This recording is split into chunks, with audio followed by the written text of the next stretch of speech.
What's good, everybody? What is good? Hope everybody is doing well on this Tuesday, September the 2nd. We're live from in the afternoon on a weekday. We don't normally do this, but I got a special guest with us today from the New York Post. He's been writing for the New York Post since 1972. He's written a few books. He's been covering Jets and Giants football and other sporting events. I'd like to introduce our special guest today, Steve Serby from the New York Post. How are you, Steve Serby? And then, of course, I have my guys, my man Socrates Palmer Jr. and my man D. Free in the background, rocking his Commanders gear, ready for the football season. Wow, D. Free, are you going to be at the game on Sunday or no? You're on mute, D. Free. Oh, no, I'm not going to be at it this Sunday. I was thinking about it, but I got some plans this Sunday, so I'm not going to be there. Okay, all right. Should be a good one. I'll be there. Okay, yeah, it should be a good game. I mean, I didn't want to go over there, but first, before we get to that game, because I think that's going to be a good game, and me and D. Free been going at it with the over/unders on the total wins, and I picked the under on the Commanders this year. I think it was 9.5. I took the under. He, of course, took the over. We're going to get into that, but Steve, for those that don't know who you are, can you give us like a brief introduction of who you are? Who am I? Grew up in Long Island, went to Ohio University, majored in journalism. All I cared about growing up was sports. And then I became a writer in high school, edited my high school newspaper, Plain Edge High School in North Massapequa, Long Island, the Devil's Tail. And then I was the sports editor of the Ohio University Post. And then I started at the New York Post in 1972. That's hard to believe. Might have been 1872. I forget now. But I've been at the Post except for a brief 16-month period at the New York Daily News. I've been at the Post since 1972, covering mainly NFL, but also March Madness. And I do Q&As every Sunday with athletes from every sport. So it's been a fun ride. 50-something years down, 50-something years to go. All right. And not only you've been a writer and covering sports, you also wrote a couple of books as well, or a few books. Yeah, my first book was with Lawrence Taylor, and that was an experience in itself. Lawrence lived in LT Over the Edge. That's Lawrence's second book. Lawrence lived in Florida. He would fly in to his New Jersey. I'd interview him for 2 hours at his apartment in New Jersey. Then he'd fly back to Florida. And then a couple of months later, he'd fly back in, 2-hour interview, he'd fly back home. So it was a challenging project, but very rewarding because when Lawrence Taylor opens up, he is a fountain of entertainment and knowledge. And that was fun. And my second book was when Brett Favre came to the Jets in 2008. And that was kind of a quickie we did every 4 weeks. I would file a copy to the publisher, and no substitute for Sundays, Brett Favre. But the first one was the one I'm proud of because Lawrence Taylor is not the easiest subject in the world. And we made it work. And Lawrence to this day is Lawrence. The thing I always respected about him was he didn't care what anybody thought. He was always himself all the time. And I remember he didn't like talking to the media when he was with the Giants as a player. And every so often, I would walk him out of the locker room, and he would snarl and bitch and moan. But I kept with it. And I think he respected the fact that I wasn't intimidated. And I interviewed him all the way to wherever he was going, his car. And he opened up. Once he saw that I was committed, and I wasn't going away, he opened up, and he was a great interview. Okay. Well, I never got a chance to read the book. It's funny because my man Socrates up there, he's read the book, and he's recommended the book many times, and he was supposed to lend me the book. I guess I should just go buy the book, and now he can't find the book. But Sock, you've read the book. What were your thoughts on the book? It was, and Thomas could stop me if I'm lying, not because you're on the show. It was, I couldn't put the book down. It was not, I've always been a fan of Lawrence Taylor. I grew up disliking the Giants, but LT was like he was a superhero in real life. You know, he was the best player I've ever seen. You know, and you really made that book entertaining. It's funny that you said that. You know that the interviews with him and how he would open up and just entertaining. It really came out in that book. It was must read, and I recommend it for any football fan. It was really entertaining. That's what it grabbed me. You know. Thank you, Socrates. Appreciate it. Yeah, it was really well. D. Free is would rather read a book about Jaden Daniels, I would guess. Yeah, he wouldn't want to read a book about Joe Theismann because Joe Theismann's career ended because of that. That's right. Or Dexter Manley. Dexter Manley and LT probably had some things in common. Charles Mann. Charles Mann. Yeah. Charles Mann. Wow. Joe Theismann was one of the best interviews ever, by the way, and Really? always accessible. Great guy. The Irishman, Joe Theismann. By the way, did you see the Irish game? Did you watch college football? Yep. Yeah. Did you see the Notre Dame and Yep. Miami game? Well, I'm still getting over Coach Belichick's debut. That was not a good debut for him. Yeah. No, hey, he could have used Tom Brady or even Matt Castle last night. Ouch. Let me talk a little bit about LT. So, like LT, I mean, he was the best that we've seen back then, right? If LT was to play in, he's the best defensive player ever. If he was to play in today's game, would he still be that as great? Well, I think he's 60-something years old, so I don't know how great he is. But, he's one of those any era Hall of Fame players. He was unblockable, and he'd be unblockable today. They tried putting two guys on him back in the day, and it didn't work. He figured it out. He had great football instincts, and nobody was more competitive. Bill Parcells always used to say, whatever Lawrence was doing during the week, I mean, he'd show up hungover and get 3 sacks. I believe it. Yeah. So that's as long as they were keeping score on Sundays, Lawrence Taylor wanted to win the game more than anyone. Okay. Yeah, I mean that's he played with a passion. Yep. Mm-hmm. A passion and a fury and a ferocity. Is there a Giant fan? Are you guys Giants fans or no? None of us are Giant fans. I know D3 isn't. But I like Lawrence Taylor. I always thought Lawrence Taylor was great to watch and one of the best, if not the best linebacker, or defensive player to play the game. What are your hopes for Abdul Carter? Abdul Carter? I think he's going to be great. I think he's going to be better than Parsons. I don't think Parsons is as good as advertising. I don't say it with Abdul Carter. Not right now. Maybe he can grow into it. The thing that I see with Abdul Carter, he's a little undersized. I think he needs to put a little bit more weight on him, or I should say muscle on him, because he's a little undersized playing a position the way they probably going to use him. If they try to use him anything like Michael Parsons, I don't think he's gonna be real great at it. I think he'll be good, he'll be serviceable, but I don't think he's gonna be dominant like Michael Parsons was. No. What are you, Steve? What do you see? Well, he's 6'3", 251. He's not. I don't think he's as powerful as Micah was coming out or now, but he's got tremendous instincts. And they're going to line him up all over the place. Yeah. And he's also got help. He's got Brian Burns, he's got Dexter Lawrence, and he's got Kayvon Thibodeau.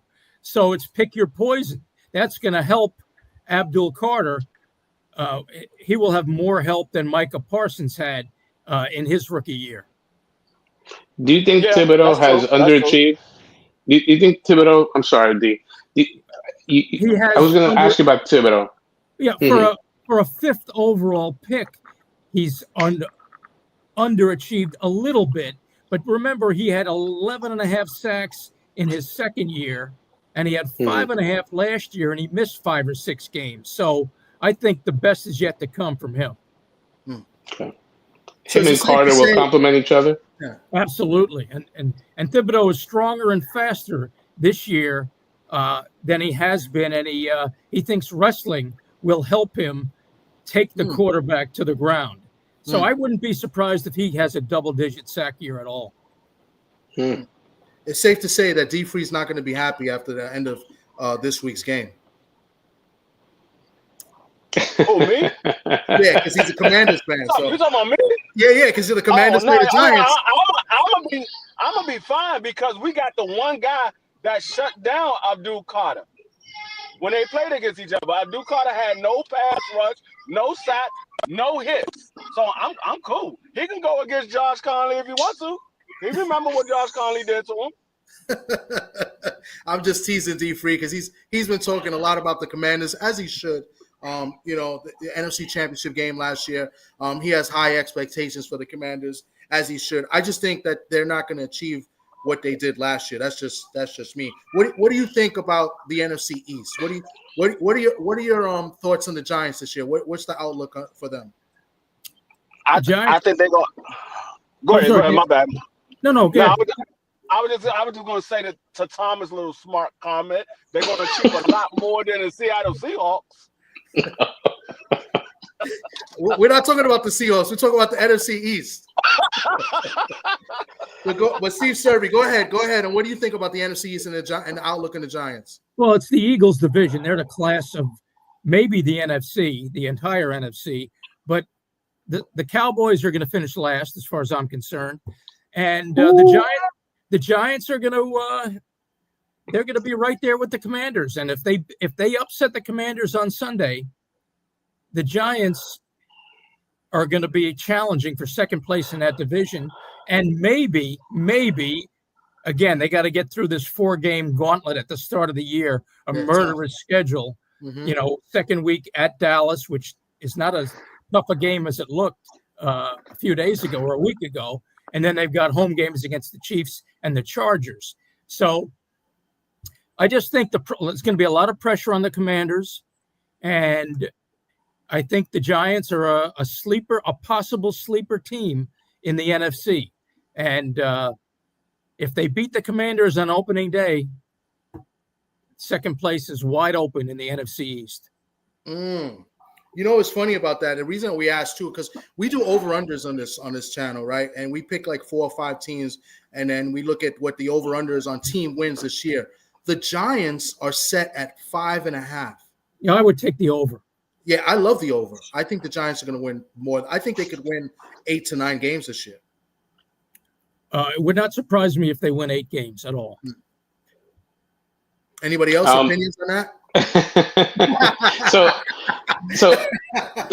with that said, Steve, Russell Wilson, is he the reason that you see optimism, or is it the defense? It's mostly the defense, mostly the pass rush. They've got like Dexter Lawrence and Abdul Carter and Kayvon Thibodeau and Brian Burns, who was the best player in training camp for the Giants this summer. And then they brought in Paulson Adebo and Javon Holland for the back end, for the secondary. So if the secondary gives them a split second more time than these pass rushers had a year ago, then that's going to be big trouble for the quarterbacks. Those predators are going to eat. And I would not want to be a quarterback facing that pass rush. I think Jaden Daniels better get his running shoes on Sunday. Which he's pretty good at doing. Yeah, but Russell Wilson has stabilized the quarterback position. He will give them a chance to win those one-score games that Daniel Jones and company could not and did not win a year ago. And Russell Wilson's positivity and optimism has infected the offense and the defense as well. He's bonded with Malik Neighbors. Now, is Russell Wilson the quarterback he used to be? No.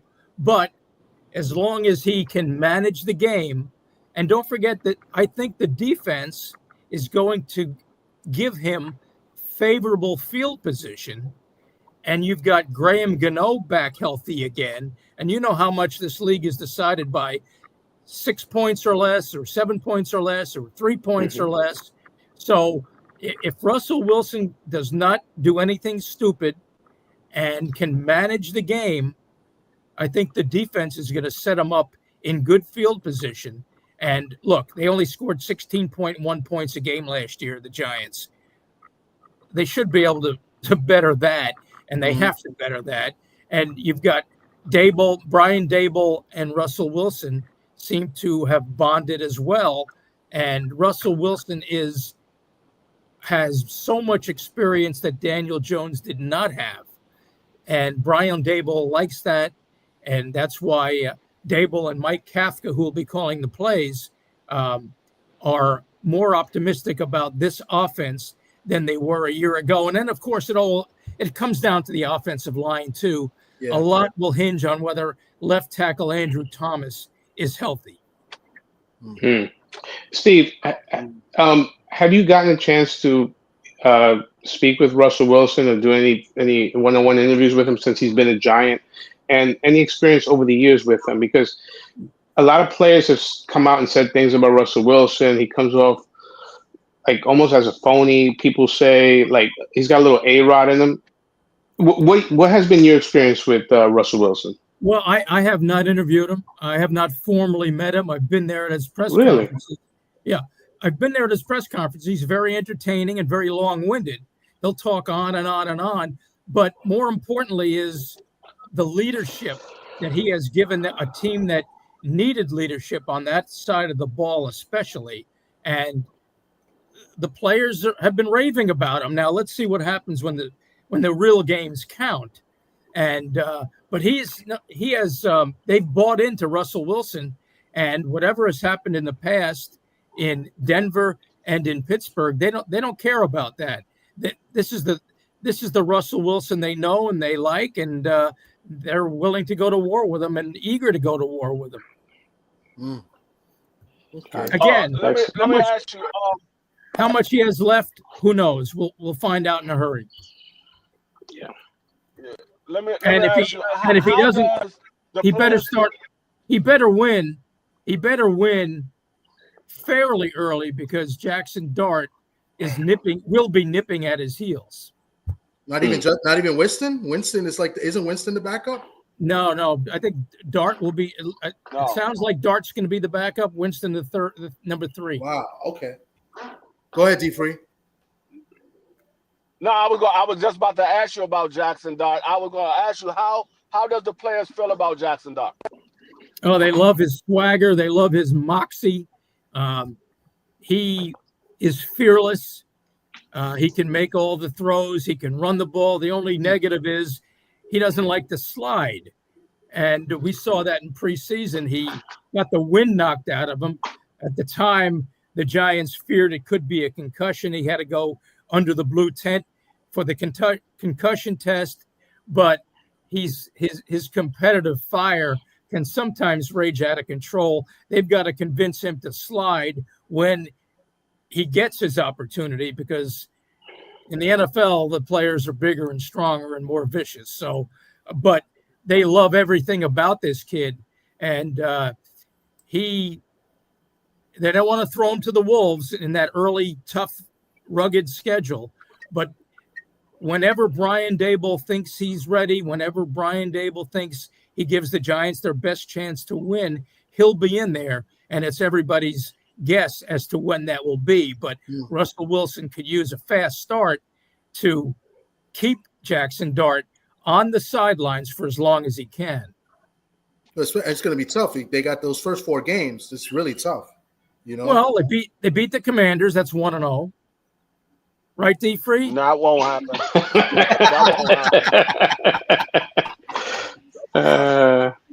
Look, they can beat the Cowboys.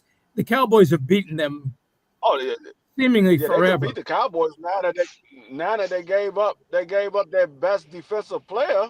They definitely could beat the Cowboys now. Yeah, did you like that, D. Free? I was actually pleasantly surprised. I was pleasantly surprised because I thought that Jerry Jones was going to hold on to him at the worst case scenario. I thought Jerry Jones was going to let him play on that last year deal, and then they was going to franchise him. but I thought Jerry Jones was going to do what he normally do, wait until the very last minute and then give him a real big contract. That's what I thought was going to happen. But then it seemed like Jerry Jones didn't want to have to deal with his agent, but I don't understand how that is possible when he just picked up George Pickett, who has the same agent. Yeah. Interesting.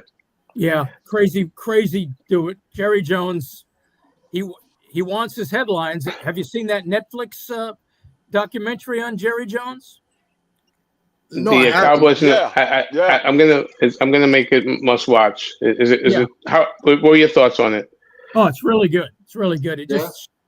It just shows you how Jerry Jones is addicted to publicity,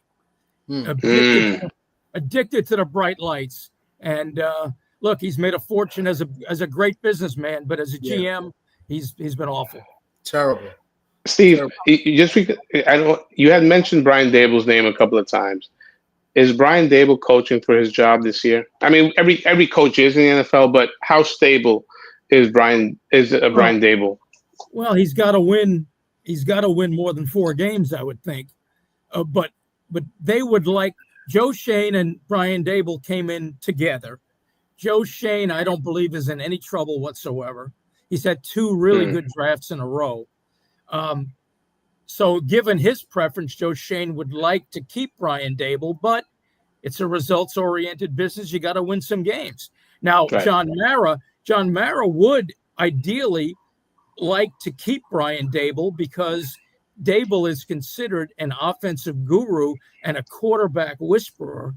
And who better to mold and develop a young franchise quarterback than Brian Dable? So that's the plus case for keeping Brian Dable is his development of Jackson Dart. Now, if he goes 1-2-10, it's not going to be easy to keep Brian Dable. But if he wins, I don't know. I don't want to put a number on it, but a lot of his future is going to depend on how well he develops Jackson Dart. A question in the chat. Somebody said, did Brian Dable have a say in the Giants trading up for Jackson Dart? Yeah, absolutely. He loved Brian. He loved Jackson Dart during the pre-draft process. And Joe Schoen will listen to a guy who helped make Josh Allen an elite quarterback. Mm-hmm. So that was his guy. That was his guy. So it's interesting because, Brian, not that I'm discrediting Brian Dable as a coach, but Josh Allen is a tremendous talent. And he still has been Josh Allen after Brian Dable left. So how much of Brian Dable, how much does Brian Dable get credit for Josh Allen's development? Or is it just Brian Dable coached a really talented Josh Allen? I guess we won't know until he gets his hands on Dart. Well, it's a combination of both. Obviously, Josh Allen, nobody's comparing Jackson Dart to Josh Allen. But if you talk to Josh Allen, and I did last summer, he still raves about Brian Dable to this day, and they're very close. Wow. Okay. Who do you compare Jackson Dart to? Anyone that you've seen currently or from the past? Just his style of play? Well, it's funny. I spoke to Charlie Weiss, whose son was the offensive coordinator at Ole Miss, and Charlie Weiss compared Jackson Dart's style of play to Josh Allen. He's not as big as Josh Allen. He doesn't have the arm that Josh Allen has, but he's got that swagger and that moxie that Brian Dable has been searching for. Don't forget, Brian Dable inherited Daniel Jones, and Shane and Dable decided to pay him $40 million for a 2-year tryout, let's say. Yeah. And at the time, it was not necessarily the wrong decision because they gambled that Daniel Jones, who had just led them to a playoff win on the road, they gambled that he would ascend as a franchise quarterback. And the gamble was lost. But Jackson Dart reminds me, intangible-wise, of a former Jets quarterback named Chad Pennington. Mm. I covered Pennington after he was drafted in 2000 until Brett Favre replaced him in 2008. And Pennington was a fiery leader and with good instincts, and the players rallied around him. I compare a young Jackson Dart to a young Chad Pennington. Wow. Interesting. Okay. So But with a better arm than Pennington. Yeah, Pennington was accurate, but he didn't really have a big arm. Correct. But let's transform. Let's go to the other team in New Jersey. I mean New York, and and let's talk about the New York Jets. What is your outlook on the New York Jets? Well, a lot will depend on how Justin Fields develops and whether he can threaten the deep end of the field with his arm. That's, everybody knows he's a dynamic runner, and the Jets are going to run the ball an awful lot. But at some point in the game, defensive coordinators are going to load up to stop the run and dare Justin Fields to beat them. And the question is, will he be able to beat them? And also, he really only has one marquee weapon in Garrett Wilson. That's his go-to guy. He doesn't have a number 2 receiver that he can trust. Mason Taylor, the number 2 draft choice, might have to be his second option in the passing game. The offensive line is young, but very talented. Bookend tackles, both first-round draft choices, a first-round draft choice in Elijah Veratuka inside, a second rounder in Joe Tipman. So, and a 3-headed monster at running back led by Breece Hall, who's going to catch more passes this year. And then 240-pound Braylon Allen, probably as short yardage and goal line. And then Isaiah Davis, who is better than people think. I actually like Braylon Allen. Hall, I mean, this is a year he's got to kind of do something for me. I think he was very disappointing last year. He was supposed to be, that guy last year. The year before was the injury, right? With Breece Hall. This is you mean Breece Hall? Yeah. Yeah, Breece Hall's been slowed by injuries, yeah. But, Aaron Glenn may be wanting to use him the way Dan Campbell used Jahmyr Gibbs and David Montgomery, with Breece Hall playing the part of Gibbs and Braylon Hall, the hammer, so to speak, a la David Montgomery, lightning and thunder. We'll see. I mean, if Breece Hall can stay healthy, he'll be able to help Justin Fields in a big way. But don't forget, Breece Hall was not offered a new contract. This administration, Aaron Glenn and GM Darren Muji, did not draft him. So he looks like he's going to be headed to free agency, barring a monster season. And then Braylon Allen will take over with Isaiah Davis as his backup. Okay. Speaking of Aaron Glenn, what do you think of him, becoming a head coach? And you obviously covered him when he was a player as well. What do you like about Aaron Glenn, and what do you dislike about Aaron Glenn? Well, everybody raved about him. He played for the Jets, played for Bill Parcells.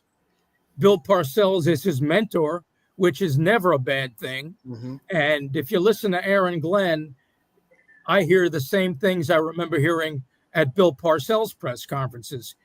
Dumb players do dumb things. He had the Jets working on tackling drills in training camp. He's desperate. The Jets were the most penalized team in the NFL. They will not be the most penalized team this year. And the players have really bought in. He's a tremendous leader from what I can tell. And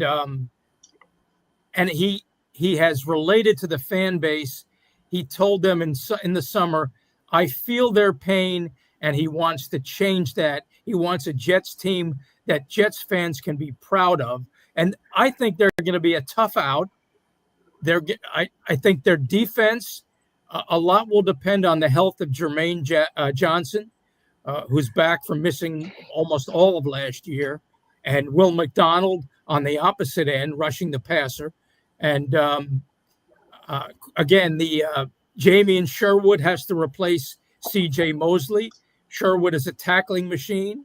And another key guy will be Brandon Stevens at corner opposite Sauce Gardner, because teams' quarterbacks are going to be targeting Brandon Stevens because they're not going to be eager to target Sauce Gardner. So I can see them winning. What the over/under is 5.5 there too. I take the over there. Yeah. Wow. So okay, that one was a tough one for me. I didn't really 5.5. I thought that was a good number for them. Well, I don't like the Dolphins. I don't think the Dolphins are going to be any good. They can't play in cold weather. They have trouble playing on the road. They've got Tyreek Hill has been a problem. He's banged up too. And can Tua stay healthy? That's another. Ashan, can he stay healthy? I like the Dolphins to finish fourth in that division, and the Jets and Patriots battling for second. I think the Patriots are going to be much improved too.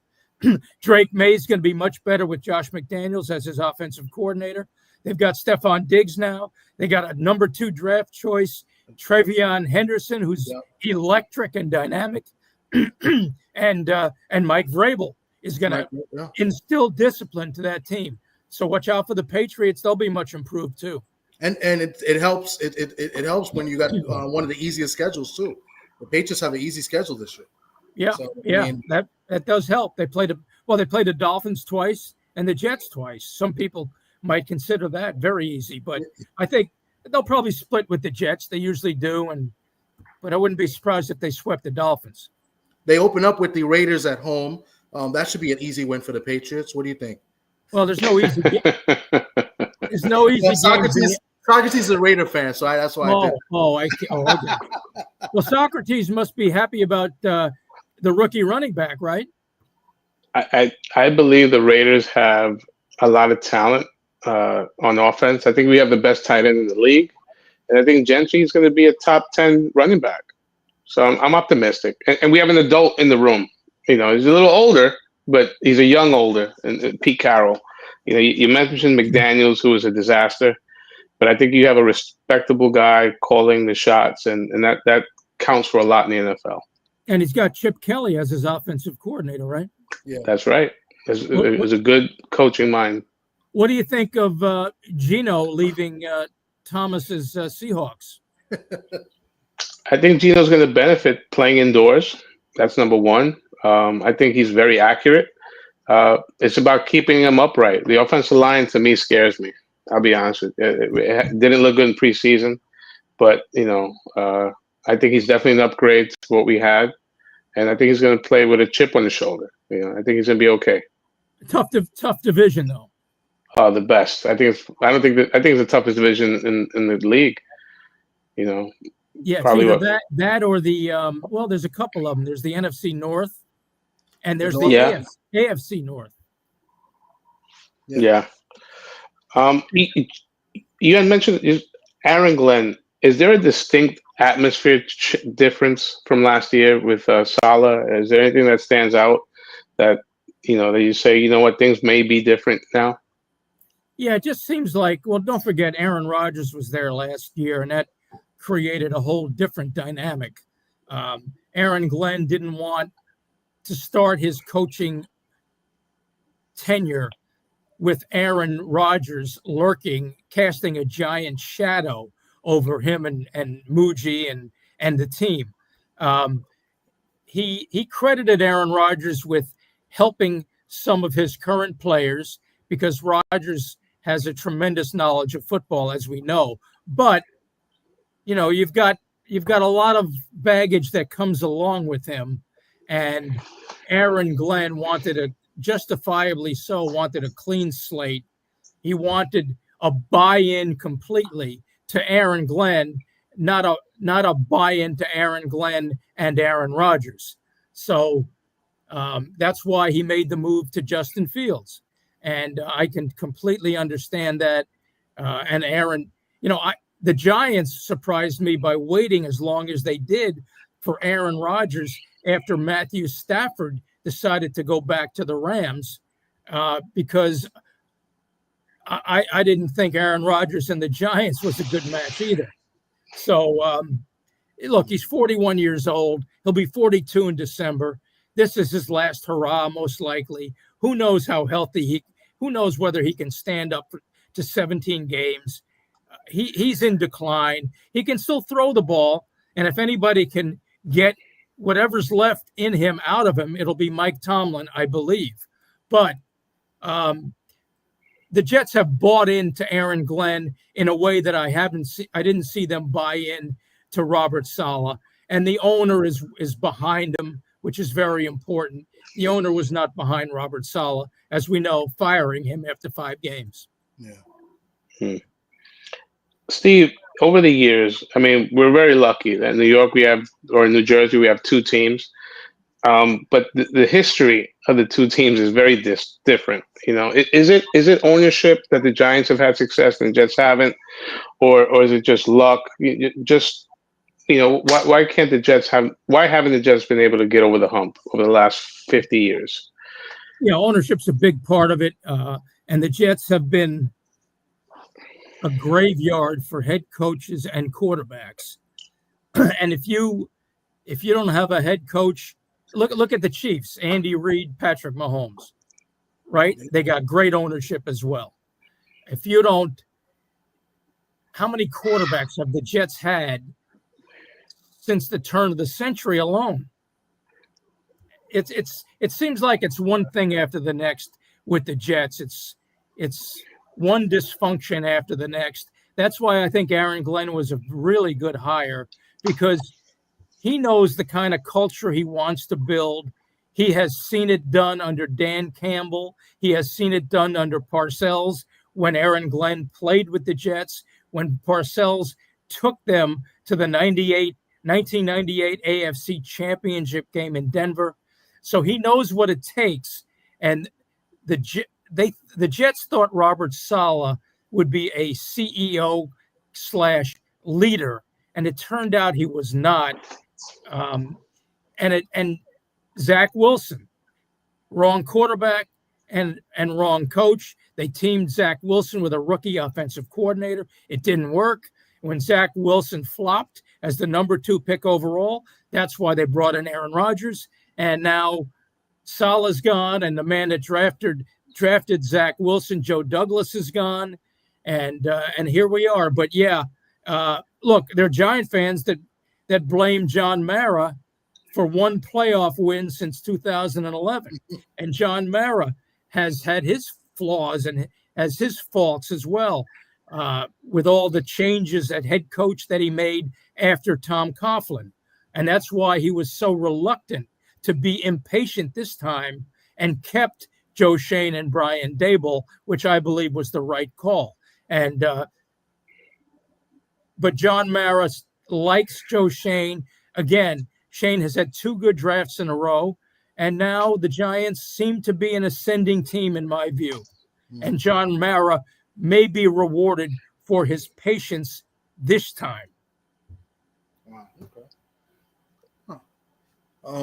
I don't have anything for Jets and Giants talk, but as far as your outlook, what expectations do you have on this upcoming season?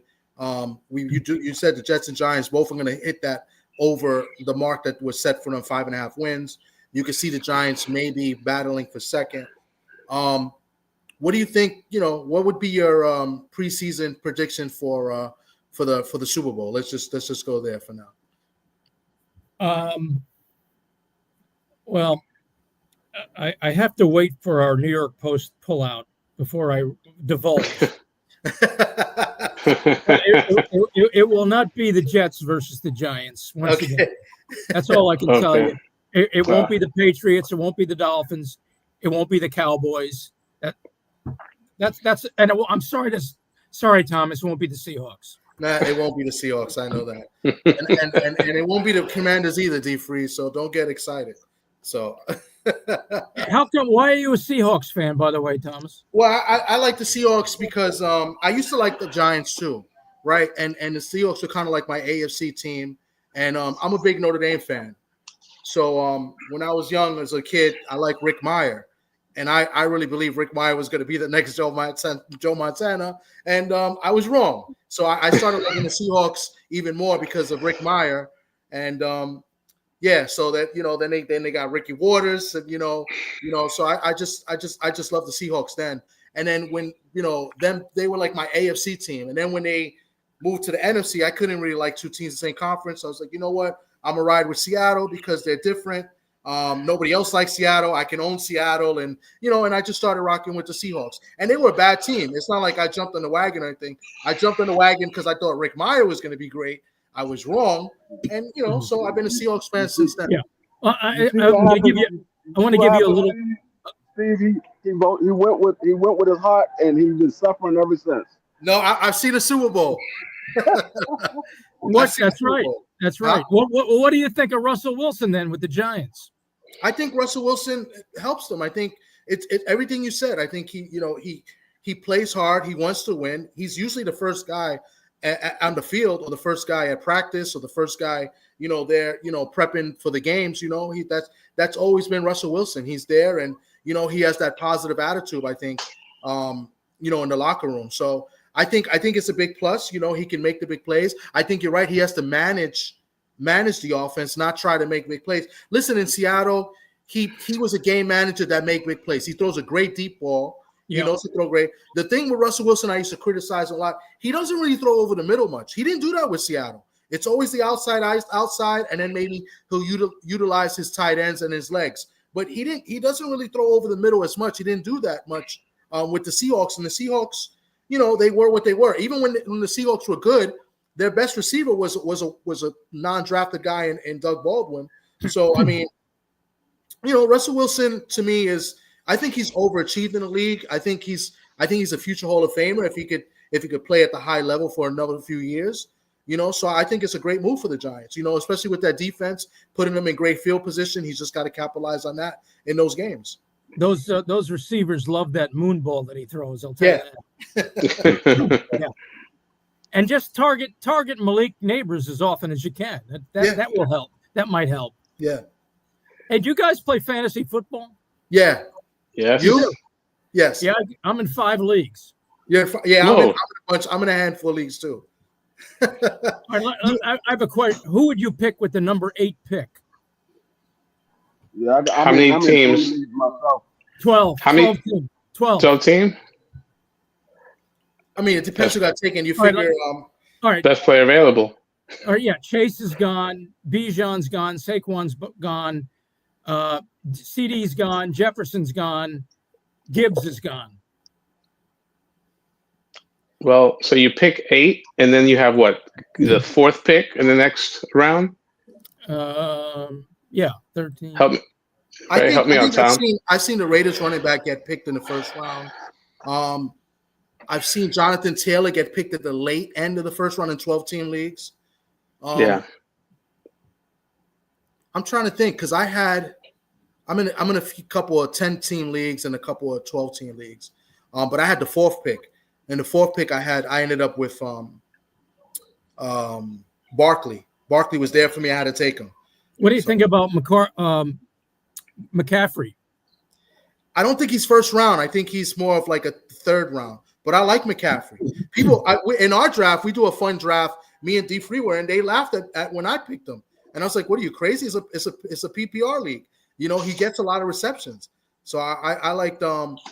Oh wait! You're talking about McCaffrey from the we laughed at Thomas. We laughed at Thomas because he got 17 running back. No. You're thinking McCaffrey from the Niners. I'm thinking somebody else from the Chargers. I'm thinking receiver. McCaffrey from the Niners. I hate the Niners. McConkey. You mean McConkey? Yeah. I got it. That's my mistake. Yeah, no. McCaffrey from the Niners. Yeah, McCaffrey. Yeah. McCaffrey from the Niners. I'm not high on him because I hate the 49ers. So, all right. You can't ask me that. Who do you guys like better, Nico Collins or Malik Neighbors? Oh, that's tough. You said Nico Collins or who else? Malik Neighbors. I like the Texans better than the Giants. So I would say Malik Neighbors, but I gotta see him do it again. I got to see more because I only seen 1 year of him, and I saw multiple years of Nico Collins. So he's a little. I know what I'm gonna get with Nico Collins. So I need to see what Malik Neighbors is going to do, especially now that I believe he has a better quarterback. So let's see what he does now. I believe his numbers should go up. He got injured a little bit last year, so I believe his numbers should go up. But if he can do better than what he did last year, I would take Malik Neighbors over Nico Collins. So if you're on the clock at number 8, you would take Malik Neighbors. I mean, I got Malik Neighbors on my fantasy squad. So he's going to take Malik. That's the question. So that's the answer. You're going to take Malik Neighbors. Yeah, I mean, actually, that was up there, and I took Malik Neighbors. Yeah. But and that's only because I don't like Houston's offensive line. Yeah, and I was going to mention that. Yeah, their line is Stroud is going to be running for his life. They got no running game right now. Mixon is hurt. Chubb is going to start. He's coming off injury too, so they're not expecting a big workload from him. So. Right. You know. All right, thanks, Scott. You're helping me with my draft tomorrow night. You told me you was doing a mock draft last night when I had texted you. Yeah, it wasn't it was an actual draft. I have another one. Okay. I got one tonight and one tomorrow night. Four drafts in 4 days. we want to invite you to our league, so that'll be 6. Wait a minute. You didn't have your draft yet? Well, we had ours for our look on, but I'm in a few other leagues as well. But the one that we do for our YouTube group is we already did that one on Saturday. No, Sunday. We did it Sunday. You like your team? I like my team. D Free would tell you his team is the best team in the world. My team is better than Thomas' team. I ain't gonna say my team is the best, but Thomas got 17 running backs. He ain't got no quarterback, no receivers, all running backs. I got Bo Nix. What are you talking about? No, I don't got Bo Nix there in that league. I forgot who my quarterback is in that league. I don't even remember. That's what happens when you're in a lot of leagues. But any of you draft Lamar or Josh Allen? He gets picked too early for me, so I know I don't have him in any leagues. I don't like to go quarterback really early. I like to wait and get skill players because there's a lot of good quarterbacks. So yeah, I agree. Yeah, even though I did pick Lamar in one league. Okay. And last year, Josh Allen won a championship for me. But I think this year I'm going to wait. I think I'll wait. Well, last year, Josh Daniels won one for me, and that was a league that I drafted Joe Burrow, and I drafted Daniels as like a late as like my backup, and then I ended up trading Burrow and kept Daniels. I like Dak this year. Yeah, because they're going to come from behind a lot, so he'll get a lot of fourth quarter points. And they have no running game. Yeah, so I can see that. Look at D Free as a hater. My friend here is a Texans fan, so he said D Free is a hater. That's what we wanted to do too. Wanted to bring guys up from different teams so you could tell them what you think about each team as well. You said I'm a hater. Yeah, that's what 503 is saying. You're a hater because you're talking about the Texans. Oh, well, I mean, I'm not hating. I'm just telling you what it is. Your offensive line is trash. You gave up your 2 best offensive linemen. One went to Washington. The other one went to the Eagles. Steve, what I will invite you to, though, if you would like, is that each week we take 3 teams and we against the spread, and we do this on our show, and we talk about it, why and whatever, and we'll take 3 teams. I do want to invite you to that if you would like to maybe just give us three games you like against the spread this week. This week? Yes. Oh, I forgot who I picked. Hold on, let me check. I'll look at it now. Oh, I took the Eagles. Okay. The Eagles, they must be a big favorite this week. 6.5 or something like that, right? It was at 7.5 when I saw it the other day. Oh, maybe. Let me That's see. A layup. That sounds like a layup. I have to check. Hold on 1 minute. I should have put the odds on the screen. I dropped the ball on that. I have to find this here. Hang on 1 second. Yeah, I'm looking for it too on my phone to see. A matter of fact, let's see if I could get it here and share my screen. Let's see if I could do that. Give me 1 second. I'm gonna try to get it on my screen. But But if it's only 6.5, then everybody's going to take the Eagles. You think against Dallas Thursday night? I would think. That's almost too good to be true. That looks too good. I'm going the opposite direction if it's 6.5. You're going to take the Cowboys? Yeah.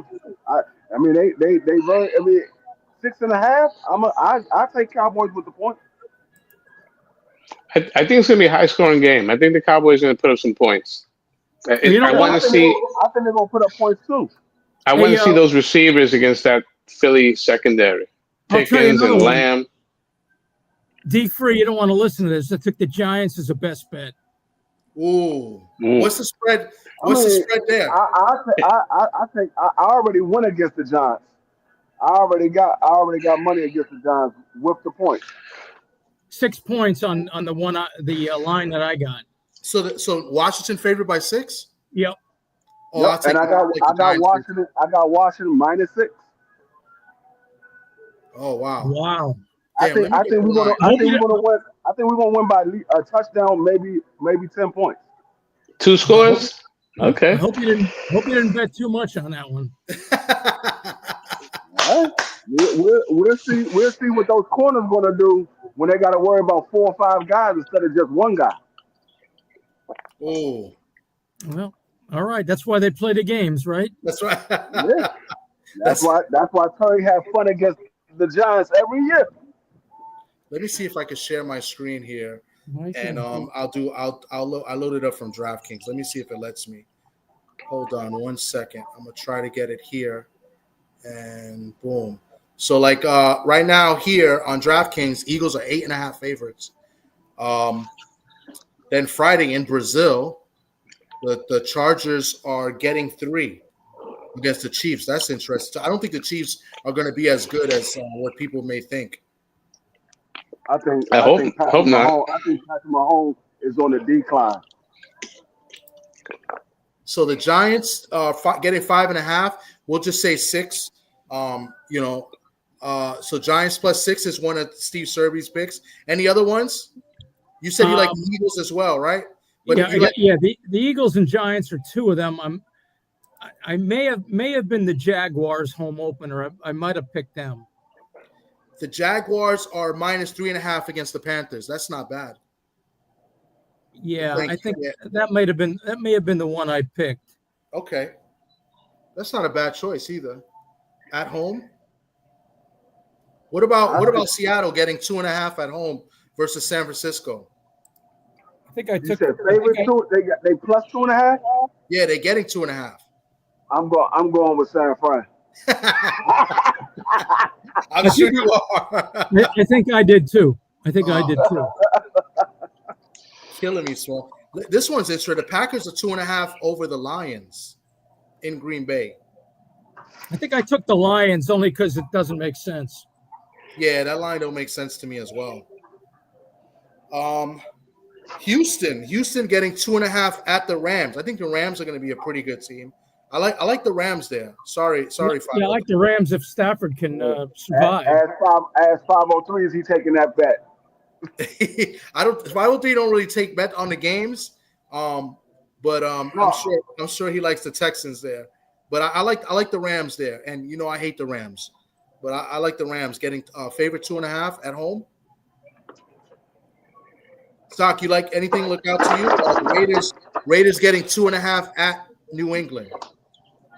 I actually, yes, I did week 1 homer pick, and I picked the Raiders. I think that's a very winnable game. A lot of people are high on the Pats, I think, just because of the coaching staff. But I really think that the Raiders are going to be competitive, and I think it's a winnable game.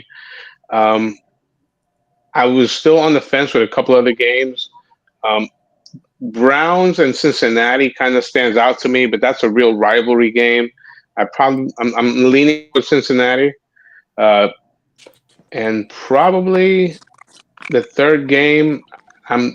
D-Free. I'm sorry. I like the Giants. I like the Giants. You got the Giants because I like anybody going against the Raiders. See, why you gotta be so sensitive, bro? I'm gonna stop sharing. I'm gonna welcome my friend my boy Skinny Hardaway, my man Southern T's here as well. He's another football expert. He does the bets too. What's up, Southern T? How you doing? This is Steve Serby here. No, I rather have people go against my Washington Commander. That way I can laugh at the end. What's good, Tommy? But by the way, I finished in last place in the New York Post Bettors Guide last year. Just to let you know. Disclosure. That's not a good sign. I came on strong at the end of the year, but I think I finished 35 games out of first. 35 games out of first? Yeah. That's Steve, not good, man, for my Giants pick. No, but hey, look, the law of averages. I'm due for a good year now. Yeah, y'all taking the Giants. Y'all taking the Giants up there? I like the Giants. You know, Southern T, what do you like? Best bet, Giants.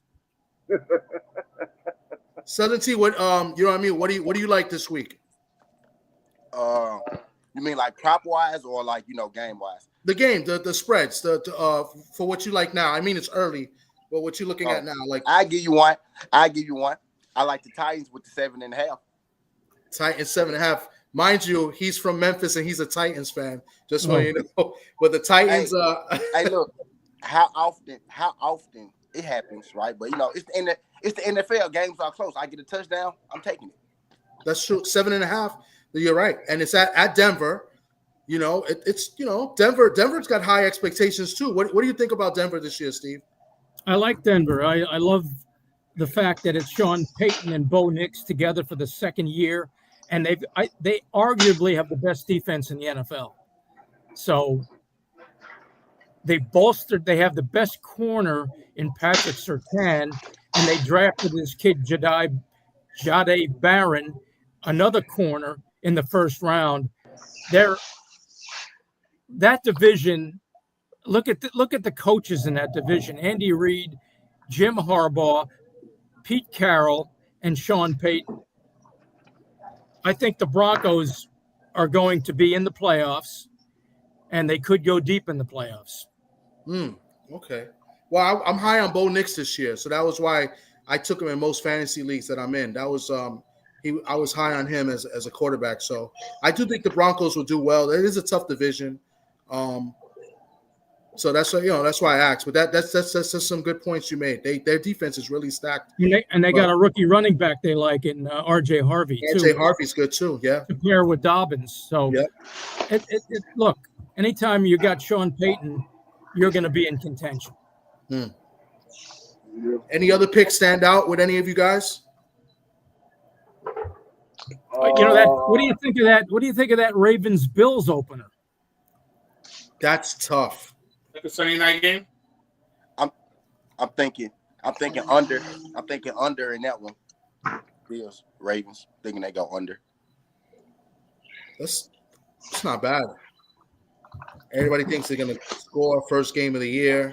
But that's a tough game. That's rivalry because they both those teams have always been in the mix the last 4 or 5 years. Flip a coin. That game's impossible to predict. Impossible.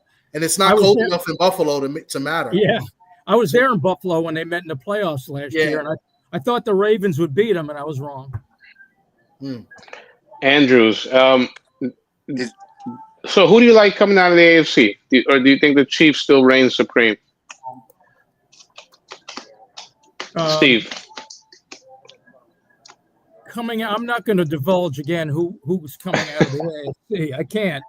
We have our New York Post preview, pro NFL preview coming out. But the Broncos, the Chiefs, and the Chargers should all be in contention. And the Bills and the Ravens will be in the playoffs. Lamar is still trying to win a Super Bowl. Josh Allen is still trying to win a Super Bowl. So those are the major teams, I think. The Bills, Ravens, Chiefs, Chargers, Broncos. Who am I forgetting? The Texans. Some people might like the Texans. Yeah, somebody's got to come out that division. Exactly. Yeah, exactly. Or what about Pittsburgh? Do you think Aaron Rodgers has? I mean, he's got some weapons. No, not really. Yeah. Well, the Bengals and the Steelers should also be in the hunt. Look, the NFL is such a parity league. And, I mean, it shouldn't be that hard to win 9 games in the NFL, right? If you've got a good coach and a decent quarterback, you should be able to win 9 games or at least 8 games. And most teams are going to be in that 8-9 win category by the end of the year. I don't think Pittsburgh got as many weapons as you think. They really only got one receiver, and that receiver came from my team, and he drops a lot of passes. Yeah, but they did add Jonnu Smith, and they have Freiermuth, and Jalen Warren catches passes out of the backfield.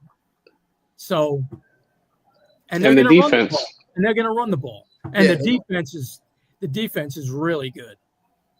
And the coach. Hey, my sleeper team is the Colts. I think the Colts got some underrated wide receivers. Well, who's going to throw it to him? Unitas is coming back.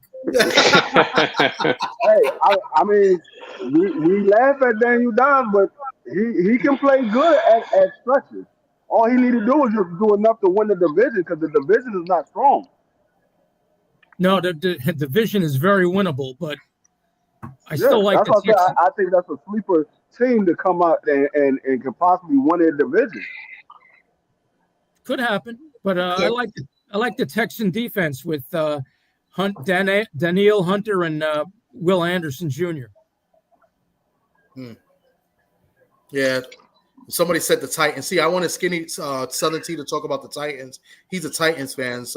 What is your outlook on the Titans and Cam Ward? Well, Cam Ward will be an upgraded quarterback, obviously, and he'll help Calvin Ridley. And the offensive line, they've drafted 2 offensive linemen in the first round in the last couple of years. So they'll be improved, but how much, they blew the draft pick with Traylon Burks, the wide receiver. Yeah, he's been a bust. And DeAndre Hopkins is gone to the Ravens. So I still see last place for them. The surprise team in the I don't like the Colts. I like the Jaguars as a possible surprise. You got a new coach, offensive-minded head coach. He should be able to help Trevor Lawrence be better than he has been.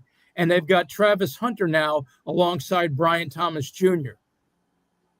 Yeah, So and Brian Thomas Jr. is really good. Yep. So that's an upgrade. But Southern T, welcome back. We were just talking about the Titans. What's your outlook on the Titans this year? Well, realistically, right, we got a lot of questions to answer. I heard him say, we upgraded at quarterback first and foremost. That's the most important thing. Like, we got a quarterback who can complete passes now, right? So that's good. We got it just broke. We got a 1,000-yard rusher. Tony Pollard again, right? We got a 1,000-yard rusher, Tony Pollard. My biggest offensive line has turned out to be nice, right? Big improvements, draft picks. Yeah, we signed a couple linemen to come in. It's preseason. Preseason is preseason. But Cam Ward had years to throw the ball every play that he was in the game. He literally wide open pockets. You know what I mean? So that's something that I saw that I like. Biggest question I think is probably going to be, if you look at most of the year last year, our defense was actually top 7, top 10 most of the year. Now we completely got washed at the end of the year, right? That kind of happens when your offense can't score points and you realize that we can't win. Whoop. Oh, he just lost him. Connection. But he was making some good points. You're back. There you go. Go ahead. Yeah, I got a phone. I got a phone call. But damn, where was I at? Yeah, the defense kind of the defense kind of get demoralized when they realize that the offense can't help them. Right? You're not going to keep playing. It's hard to keep playing when you know that you can't score points. So I think that had a little bit to do with the fall off. If the defense could jail, right? If we could, I hate we lost Vrabel. I am a Vrabel guy. I like Vrabel. Hey, we lost Vrabel. But we got Callahan, who's more of an offensive guy. So we went from defensive coach to offensive coach. Both, I think, good coaches, right? Different styles, good coaches. But our defense has to answer the question, and I think our offense is good enough. We lack receiver depth. We got Ridley. Don't have a lot of depth behind him. But I think the offense, it's enough pieces. Cam, Pollard, Calvin, improved offensive line. I think they'll be okay. The defense actually can play well. It's just, are they going to, do it? The defense has to gel. And our division isn't that strong. So, you could probably win that division with, he was saying, with 9 games, 10 games. Probably win our division with about 10 games. I'm looking at the Titans depth chart.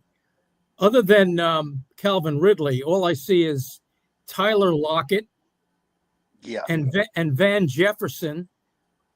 That's not impressive. It's not. Now, why are you after Ridley? It's tough. Well, the tight end could be good. Right? Yeah, he is. Yeah. We're expecting big things out of him too. Tyler Lockett can still catch the ball, and he can still run good routes. So let's not don't shit on my guy Tyler Lockett. Well, then I'm not saying he's. I'm not saying for your fantasy team then. Hey, look though, I do got Tony Pollard and Calvin Ridley, so I do got those guys. Yeah, that's true. Any optimism with the Browns? I mean, 2 years ago they were a playoff team, right? Not in that division, no. I mean, I like Joe Flacco personally, and he's got a great arm, but their defenses should keep them in some games. But 2 games against the Ravens, 2 games against the Steelers, 2 games against the Bengals. No, last place for the Browns, and who knows when Shador is going to take over for Flacco. Don't see it. Don't see it for the Browns again. Is Watson cooked? The Browns could have drafted Travis Hunter, but they punted basically this season so they can draft a quarterback next season. They can possibly be in the quarterback market next year if Shador is not the answer. Were you surprised what happened on draft day with Shador? Oh, absolutely. Absolutely. I mean, I thought the Giants might be interested in him, and they were early on. And then I thought maybe the Saints at 9 would take him. And then I think in my final mock draft, I had the Steelers taking him at 21. And then for whatever reason, for many reasons, he slid to the 5th round. Part of it was the pre-draft process. Apparently, he turned some teams off during the pre-draft process. And then there's the Dion factor. Some owners and coaches didn't want to deal with the shadow of Dion hovering over them. And then there's the depth chart concerns. After the first couple of rounds, usually your quarterback room is set. So it was all those things. And the Browns may be the ultimate winners if Shador is the quarterback that a lot of people think he will be. Mm-hmm. Well said. Leave it to the Browns to have the quarterback in the building and still not know the quarterback is in the building. Well, what was shocking was taking Dylan Gabriel in the 3rd round. Yeah. Over Shador. Hey, leave it to the Browns, Steve. There you go. I mean, Dylan Gabriel's a good college quarterback, but he's like, what is he, 5'2"? No offense. 5'10" with cleats on. With cleats on. I mean, he's a smart kid. He's got a good arm, but very few 5'10" quarterbacks make it in the NFL. I got one that I'm very interested in watching their games this year. The Falcons. What do you think about Penix? Well, I hope he's good. I've got him in one of my fantasy leagues. Look, if I'm Penix, I hand off to Bijan as often as possible. I throw screen passes to Bijan, and then I also target Drake London as often as possible, especially in the red zone. But they lost their right tackle, right? McGarry's gone for the year, I think. So that's not going to help. But look, Penix is an exciting deep ball thrower. Now, he's only had 3 games in the NFL as a sample, so we don't know for sure. But he's got the physical tools that we know, and he's got 2 legit weapons in Bijan and Drake London. So he's an upside guy. It wouldn't surprise me if he does well. I think the only thing that set him back in the draft process was the injuries. Yeah. If he can avoid the injuries, he's got the arm, he's got the talent. I got one more, and then you guys can. Oh, go ahead, T. Go ahead, T. I was gonna ask him who takes that division? Falcons, Saints, Panthers. What's the last team? Falcons, Saints, Panthers. Buccaneers. The Bucs. Yeah, who you got in that division? Well, the Bucs have won, I think, 5 in a row now. And Baker Mayfield is still there because I got a future on the Bucs to win that division. That's why I'm asking. Yeah, well, that's the easy pick. That's the chalk pick. And they drafted a future star in Egbuka because Godwin will not be available for a chunk of the season. So now you got Mike Evans and Egbuka, and you've got an exciting running back in Bucky Irving.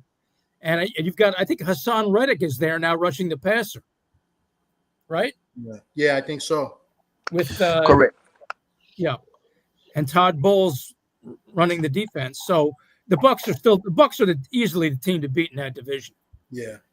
Although I think Bryce Young will have a bounce, but I think he's going to do some good things this year. I like Bryce this year. Got him in one league, a fantasy league, especially because he's got that Tet McMillan, that first round draft choice, the 6'4" target that he didn't have a year ago. Mm-hmm. I wanted to ask you about this earlier about different fan bases. And one of the fan bases we know out here in New York, obviously Jets, Giants, but the 49ers, who I hate so much, they have a big fan base here in New York. Their target number is 10.5 wins. I took the under, mostly out of hate, but I don't think the Niners are as good as advertised. I don't think Brock Purdy is as good as people think. Can you tell me what your outlook on the 49ers and Brock Purdy? Because I don't think Brock Purdy's it. Well, until the news about Matthew, I don't think if Matthew Stafford is healthy, I don't think they're as good as the Rams. I like that young Rams defense, and they've got Devontae Adams now with Puka. And they got a young tight end they like. And McVay's a terrific coach, as is Shanahan. But again, so much is dependent on McCaffrey staying healthy, and they don't have Ayuk to start the season, right? They need Ricky Pearsall to step up, and Debo is in DC now. And Trent Williams is 36 on his last legs. He still can play, but the 49ers should be in there, but I like the Rams better. And I like the under also. I like the 49ers. Agreed. I was just about to ask you that. I was just about to ask you that. Agreed. Definitely. Yeah, 49er under. Anybody else got questions? Shoot them now. I played that one. Thomas, y'all was talking about that the other day. I played that same day that we was talking about it the other day. Yeah, when we did. Yeah, we did over under team wins. So. Steve, so you're going to hold back on the teams. Give me your defensive player of the year, your offensive player. Got to hold back on that too. Oh man, okay. Which one on Sunday or Thursday? No, it'll be out in the next couple of days. Okay, so Thursday. Okay. Any books or anything? Any new projects you're working on? No, just this is a full-time job here. Okay. Maybe I'll do a book on you guys. Who knows? Hey. Yeah. Well, YouTube and social media is where it's at when it comes to media now. Like, I mean, as far as you work from home most of the time. I mean, no, I work at either Giants camp or Jets camp. I'll be at Giants tomorrow. Today I'm off, but tomorrow I'll be at Giants. I'll be at Giants maybe Thursday, but definitely Friday also. Okay. I wish I could share some of Dart, my. I don't know if y'all talked about it, but do you think Dart eventually starts this year? I think what? I don't know if y'all talked. Do you think Dart eventually starts this year? Dart will definitely start this year. Yeah, at some point. Yep. I would say when the second half of the season starts, around that time, I think that'll be his time, if not sooner, depending on how Russell Wilson does in the win column. So the T, he definitely mentioned. He said, and it surprised me. He said that Dart is the second quarterback, and Winston's third. I didn't know that. On the depth chart that the Giants have released, he's second. Now, Brian Dable can show up tomorrow and say, "Well, that was a mistake," but let me check check it right now for you. Okay. Yeah, I think you may be right. I haven't really looked at the Giants depth chart. Can y'all hear me? Yeah. It was a little choppy before though. It's got Dart is listed as the number 2, and Jameis Winston, the number 3. Wow. Okay. Interesting. He had a great summer, and he wowed Brian Dable and his teammates as well. They want to play. He's one of those guys that his teammates like to play for, and that's important, obviously. Okay. Dart got better every year. Like if you go back from Ole Miss as a freshman, I was real hard on him. As a sophomore, I saw the improvement. As a junior, he was damn near great. As a senior, he was damn near great. And he got to the NFL, and he playing pretty well. That's the where he at right now. I'm a believer in Dart. I'm believing at this point, me been watching him, being the SEC guy, I believe he's going to be all right. I believe it didn't always start that way, but at this point, I think he's going to be okay. Now, if Russell Wilson wins games, it's not going to be easy for Brian Dable to replace him. Remember, Tom Coughlin took out Kurt Warner when Kurt Warner was 5-4 in 2004 to get Eli Manning in the game. Now, if the Giants are 5-4 by some chance, I think Russell Wilson has a good chance to remain the quarterback. Interesting. Okay. But they want to get the Giants want to get him on the field. They want to get Jackson Dart on the field. Because remember, Russell Wilson is a 1-year rental. Yeah, it's only 1-year contract. Yeah, Jackson Dart is the future. But we don't know exactly when the future will be, when the future becomes the present. So, Steve, so you're okay with joining our little league for pick'ems, three games a week? Yeah, sure. I usually Tuesday's a good day for me. Okay. Well, today I was off, but I could try Tuesday, maybe late afternoon or early evening or something. Sometimes I'll have to do it at night if that's okay. Yeah, that's perfect. That'd be better. All right. Yeah. So we'll talk, and we definitely could do it Tuesday. If you guys got any questions, shoot them now. If not, I'll let Steve go. We'll talk behind the scenes. But this was great. I mean, I appreciate you coming up with us today for sure, giving us on some Jets and Giant info, and even just in the NFL. And we look forward to the New York Post, and we'll see what your predictions are in that, as far as who you think will win the Super Bowl and Player of the Years and stuff like that. So this way we could talk more next week. Yeah, there we go. So go Commanders. Jeez. Put this Giants best bet right here. Okay. Giants best bet. I think, Steve, I think it's safe to say that instead of 5 guys on this panel, it might be 4 if the Giants win. I don't think D3 will show his face.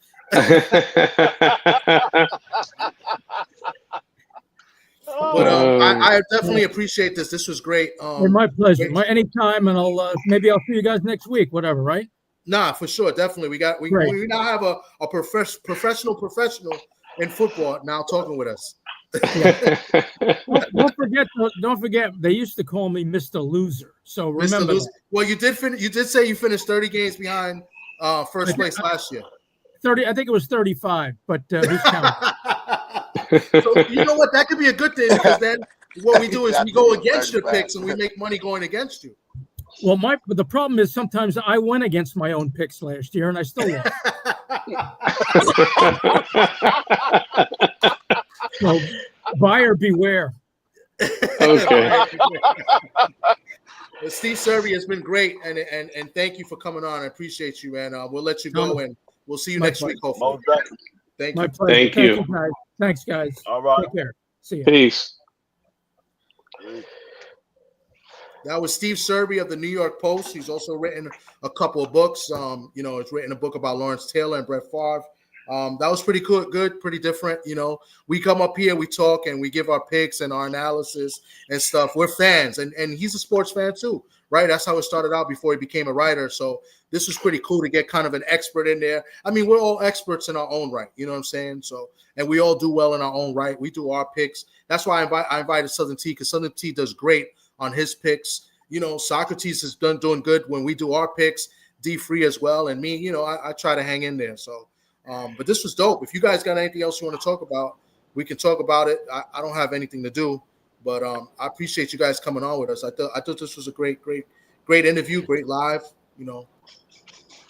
The beans and rice ain't get to you. The beans and rice ain't get to you. Nah. That's messed up. They were making fun of me because they said I was eating like some rice and beans for breakfast, but that's not true. He was eating rice and beans and papoose. Papoose. No, but this was cool, man. Steve Serby's good. Sock, you got to get me that book. I'm just gonna buy my own book. But the LT book, Sock read the book, and he said it was really good. And Sock is not a Giants fan by any means. He's a Raiders fan. So if he's telling me that, then I got to take his word for it. Listen, I had a friend of mine that read the book as well. He's a LT fan. He's not a Giants fan. He was just an LT fan. Because he said he stopped watching football when LT retired. But he read the book about LT. He said it was a lot of stuff in there that he didn't know about LT. LT. His drink of choice was Chivas Regal with milk, which is crazy. Yes, Chivas Regal whiskey with milk. He said because the milk would help him, he wouldn't be that hungover. Wow. It says that in the book. Yeah. In the book, I got to. LT is a wild boy, man. Yeah, I'm sure. We've heard a lot of stories about LT. I don't think LT would not be able to exist in today's social media. LT came at the perfect. LT, Michael Jordan, those are some corrupt boys, man. Michael Irvin as well. Michael Irvin, man. Irvin, definitely. Fun times. Michael Irvin couldn't even hold on to the ESPN. But that's pretty cool that Steve Serby got to sit down with him and do the book with straight from Lawrence Taylor's mouth. So I think that's pretty cool. I don't think a lot of people are able to do that or were able to do that.